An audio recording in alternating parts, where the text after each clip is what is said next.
Grazie come diceva prima Roberto a chi ha organizzato operativamente questo incontro, alle compagne e ai compagni del Rivolta, ai ragazzi e alle ragazze di Fridays for Future e a tutti quelli che sono qua, perché la piazza va allestita ma poi se non viene la gente è come se avessimo lavorato per niente, no? In realtà non si lavora mai per niente a Marghera quando si agisce su questi temi.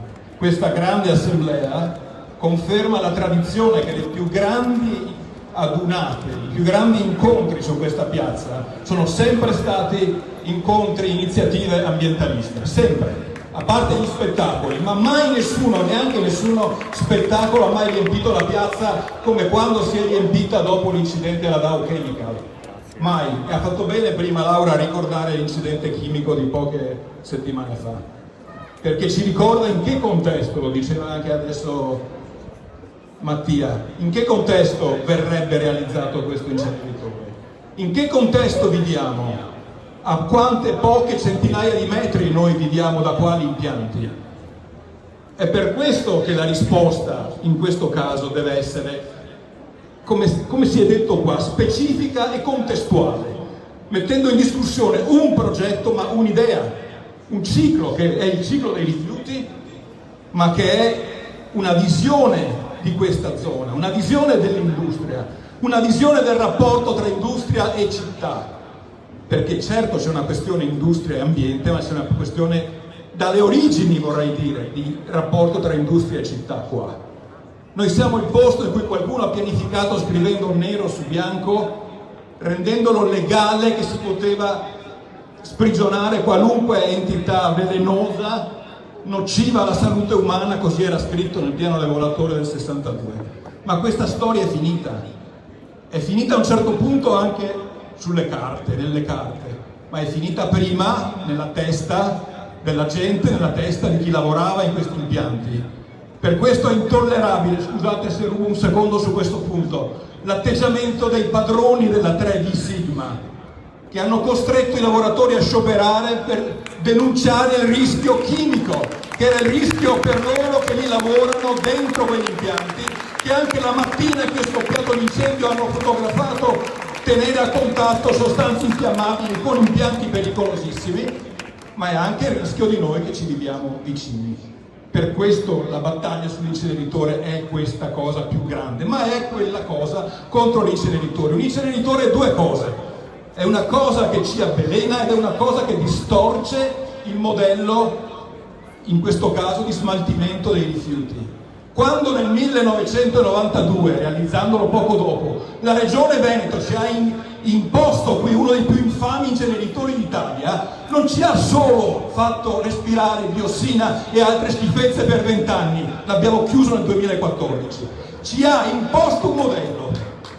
Il modello per cui le cose si bruciano, lo diceva bene Mattia, e quindi ha rallentato la possibilità di innovare, di creare un modo per smaltire i rifiuti che parte dalla riduzione della produzione, che parte dalla filiera che viene certificata e che va verso il riciclo, che rinuncia alla discarica e che rinuncia all'incenerimento. Perché la Regione, che finalmente ha trovato il modo di piazzarci qua, quella che lei vorrebbe essere la pattumiera di tutta la Regione, è contenta di questo progetto? Perché questo progetto non si limita, non andrebbe bene lo stesso, ma non si limita a risolvere il problema delle 60.000 tonnellate di CSS che Veritas fra poco non potrà più bruciare al posto del carbone nella centrale Enel, dato che si convertirà, e anche questo è un discorso che dovremo fare sul tardivo, con 30 anni di ritardo, processo di conversione dal carbone al metano. Perché?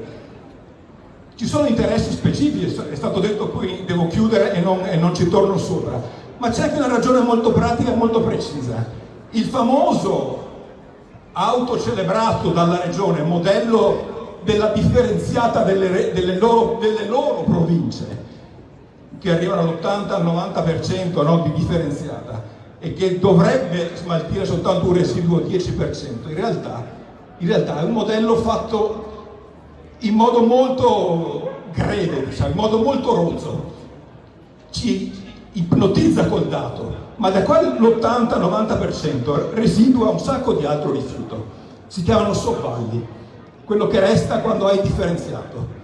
Questa roba qua non sanno più dove metterla, hanno le discariche sature, non possono realizzare inceneritori nei loro territori, trasformarli in CSS con un impianto super potenziato anche rispetto alle necessità dichiarate di Veritas, significa creare qua un luogo in cui la pattumiera, diciamo, della regione diventa quella Marghera che, lo ricordava Roberto prima, hanno tante volte provato a trasformare in questa funzione e che sempre le abbiamo fermate. Questo vale per rifiuti urbani trasformati in CSS, questo può valere per i fanghi, che è l'altra linea che appunto dentro l'inceneritore può starci. E questa è la cosa, diciamo, il business a breve è questo, ed è un business economico e politico insieme, perché gli risolve alla regione un sacco di rogne che altrimenti dovrebbe affrontare altrove, nei territori in cui magari ha più consenso.